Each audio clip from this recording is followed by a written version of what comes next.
पानीपत के तहसील कैंप क्षेत्र से एक झकझोर देने वाली घटना सामने आई है, जहां एक 12 साल की मासूम बच्ची के साथ उसकी अपनी ही सौतेली मां और सौतेले भाई ने अमानवीयता की सारी हदें पार कर दी। आरोप है कि सौतेली मां के कहने पर सौतेले भाई ने बच्ची के साथ दुष्कर्म किया। इस भयानक घटना पर हरियाणा राज्य महिला आयोग ने कड़ा संज्ञान लिया है। आयोग की अध्यक्ष उषा प्रियदर्शी ने वीडियो संदेश जारी कर इस घटना की कड़े शब्दों में निंदा की है और दोषियों के खिलाफ सख्त कार्रवाई का भरोसा दिया है।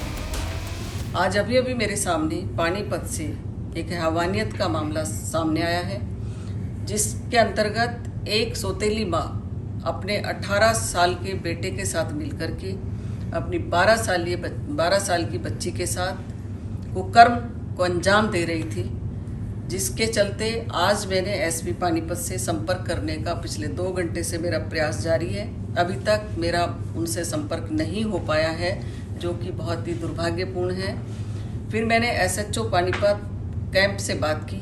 उनके द्वारा पता चला कि इसके अंदर कार्रवाई चल रही है, एफआईआर लॉन्च हो चुकी है, लेकिन माँ, बेटा और उनकी एक 6 वर्ष की बेटी वहाँ से लापता है। हमने हिदायत दी है एसएचओ थाना को कि आप इसमें तुरंत उनको पकड़ा जाए, और राज्य महिला आयोग इसके लिए प्रतिबद्ध है कि उस बच्ची को न्याय मिलेगा। आरोपियों को सख्त कार्रवाई करने के मैंने आदेश दिए हैं। तो मुझे पीछे मेरी बेटी का फ़ोन आया था, भी पापा मुझे ना इस तरह की ना बातें बता रहे हैं। तो फिर मैंने पूरी बात पूछी, बेटी में कैसे बात है। फिर उसने पूरी बात मुझे कुछ फ़ोन के ऊपर बताई, तो कुछ फिर मैंने कहा चलो मैं घर आ गया ना, मैं आपसे बात करता हूँ।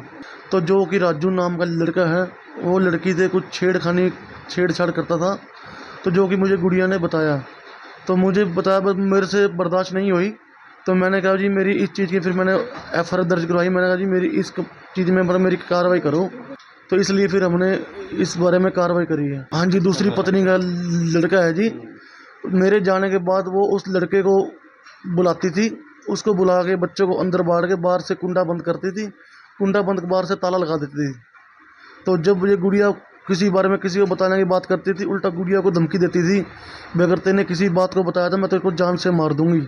पानीपत के तहसील कैंप क्षेत्र से एक झकझोर देने वाली घटना सामने आई है, जहां एक 12 साल की मासूम बच्ची के साथ उसकी अपनी ही सौतेली मां और सौतेले भाई ने अमानवीयता की सारी हदें पार कर दी। आरोप है कि सौतेली मां के कहने पर सौतेले भाई ने बच्ची के साथ दुष्कर्म किया। इस भयानक घटना पर हरियाणा राज्य महिला आयोग ने कड़ा संज्ञान लिया है। आयोग की अध्यक्ष उषा प्रियदर्शी ने वीडियो संदेश जारी कर इस घटना की कड़े शब्दों में निंदा की है और दोषियों के खिलाफ सख्त कार्रवाई का भरोसा दिया है।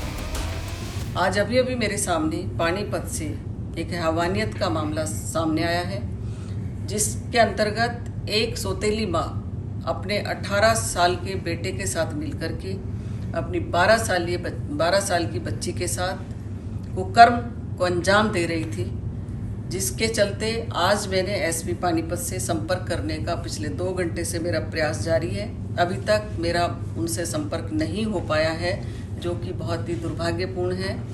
फिर मैंने एसएचओ पानीपत कैंप से बात की। उनके द्वारा पता चला कि इसके अंदर कार्रवाई चल रही है, एफआईआर लॉन्च हो चुकी है, लेकिन माँ, बेटा और उनकी एक 6 वर्ष की बेटी वहाँ से लापता है। हमने हिदायत दी है एसएचओ थाना को कि आप इसमें तुरंत उनको पकड़ा जाए, और राज्य महिला आयोग इसके लिए प्रतिबद्ध है कि उस बच्ची को न्याय मिलेगा। आरोपियों को सख्त कार्रवाई करने के मैंने आदेश दिए हैं। तो मुझे पीछे मेरी बेटी का फ़ोन आया था, भी पापा मुझे ना इस तरह की ना बातें बता रहे हैं। तो फिर मैंने पूरी बात पूछी, बेटी में कैसे बात है। फिर उसने पूरी बात मुझे कुछ फ़ोन के ऊपर बताई, तो कुछ फिर मैंने कहा चलो मैं घर आ गया ना, मैं आपसे बात करता हूँ। तो जो कि राजू नाम का लड़का है, वो लड़की से कुछ छेड़छाड़ करता था, तो जो कि मुझे गुड़िया ने बताया। तो मुझे बताया, मेरे से बर्दाश्त नहीं हुई, तो मैंने कहा जी मेरी इस चीज़ की, फिर मैंने एफआईआर दर्ज करवाई। मैंने कहा जी मेरी इस चीज़ में मेरी कार्रवाई करो। तो इसलिए फिर हमने इस बारे में कार्रवाई करी है। हाँ जी, दूसरी पत्नी का लड़का है जी। मेरे जाने के बाद वो उस लड़के को बुलाती थी, उसको बुला के बच्चों को अंदर बाढ़ के बाहर से कुंडा बंद करती थी, कुंडा बंद के बाहर से ताला लगा देती थी। तो जब ये गुड़िया किसी बारे में किसी को बताने की बात करती थी, उल्टा गुड़िया को धमकी देती थी, भी अगर तेने किसी बात को बताया तो मैं तेरे को जान से मार दूंगी।